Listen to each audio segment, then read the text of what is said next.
Hi there, it is book time on my channel again, and I am here with book reviews 4. First book I read was Miss Peregrine's Home for Peculiar Children, a book that I've heard some hype about for a while, but hadn't gotten around to actually reading until recently. And it was okay. I didn't really see anything particularly jaw-dropping about it. I mean, I didn't think the world was particularly like, oh wow, there's something so different about it. No, I mean it was written pretty well. I wasn't bored.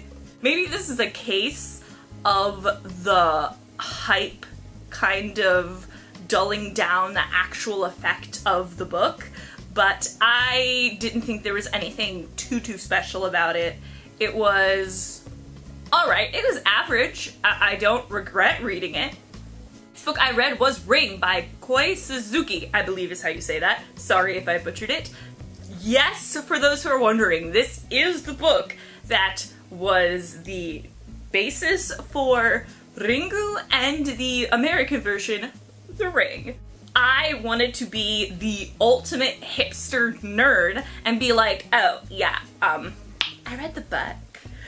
And oh my god, I have honestly, I can count maybe on one hand the amount of times that I have read a book and has said that the movie adaptation was honest to god better, but holy crap, Ringu blows this book out of the water because they changed so many things for the better. This book, first of all, I was shocked that this is an actual hard-boiled detective story type thing.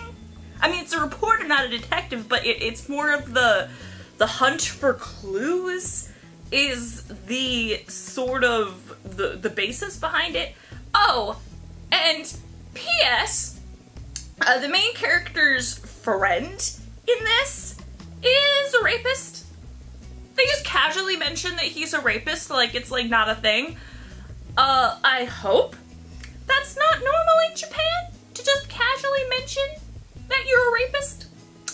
I'm gonna go ahead and give the benefit of the doubt that this book was just weird. But yeah, I was unsettled. I highly recommend that if you haven't seen the Japanese Ringu and have only seen the American Ring, definitely watch Ringu. But go ahead and give this book a pass. I am so excited about the next book I read. It was Smoke Gets in Your Eyes by Caitlin Doughty. I'm a huge Caitlin Doughty fan. If you don't know who she is, check out the YouTube channel Ask a Mortician. She is amazing. She gives a lot of really cool advice about death acceptance, about the funeral industry, about weird death facts and cool corpses, and she is just phenomenal. So when I found out she had a book, I had to read it, and I did get a chance to read it recently, and I loved it even more than I thought I was going to love it. I already was like, oh, I really like this Caitlin's person's content and the way she writes. I'm probably gonna like her book. I liked it even more than I thought I was going to. So I cannot recommend Smoke Gets in Your Eyes enough. It is a really interesting look at the death industry. It explains dealing with death and death positivity, and even though yes, it does talk about death, it is not a downer type story. If you're really interested in science and decomposing and stuff like that, there's stuff in that book for you too. Just check out Smoke Gets in Your Eyes. Go do it today. Some comic books that I read were the Over the Garden Wall comic book, which I was very excited to read because I love Over the Garden Wall, and this book sort of fills in some blanks between the episodes of the show. It was basically stuff that they kind of couldn't fit into the show or didn't have time to make, so they just put it into a book form. And one of the big things about the show was the music. There is music in the book. There's sheet music in the back. So yeah, they still have the music for it. It is still a part of the book.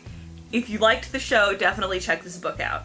Another comic book I read recently was Copperhead. It is the story of a female police chief sent to a far-off mining planet who has to deal with a sort of Wild West sort of scenario where it's like there ain't too much room in these parts for the both of us.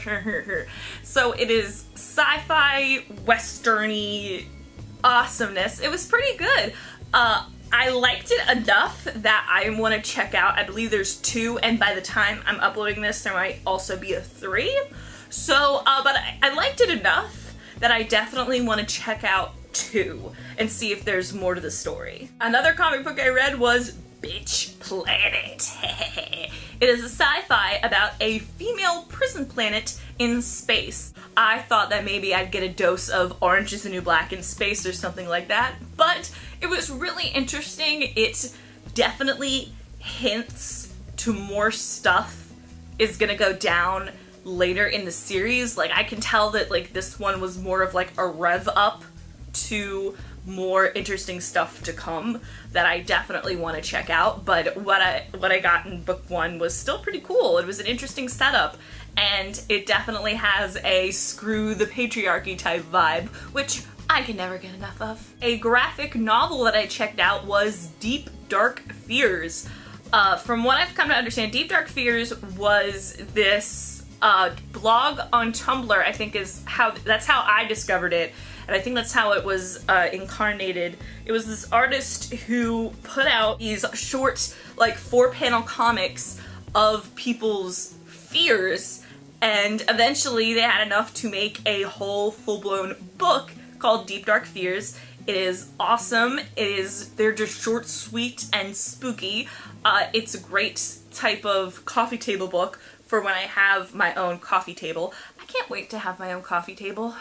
But yeah, check out Deep Dark Fears. It was really, really cool. Another book I read was Half the Sky, which is about different situations with just women's rights all around the world.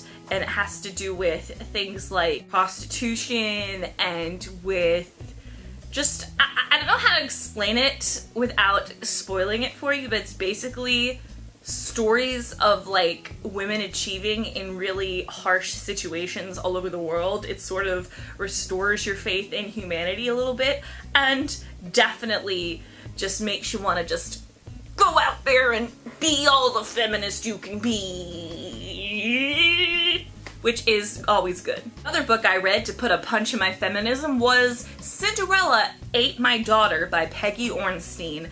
This book is about girly girl culture and how it sort of affects the mindset of young women and sort of sets them up for failure in a way. I thought this book was really interesting.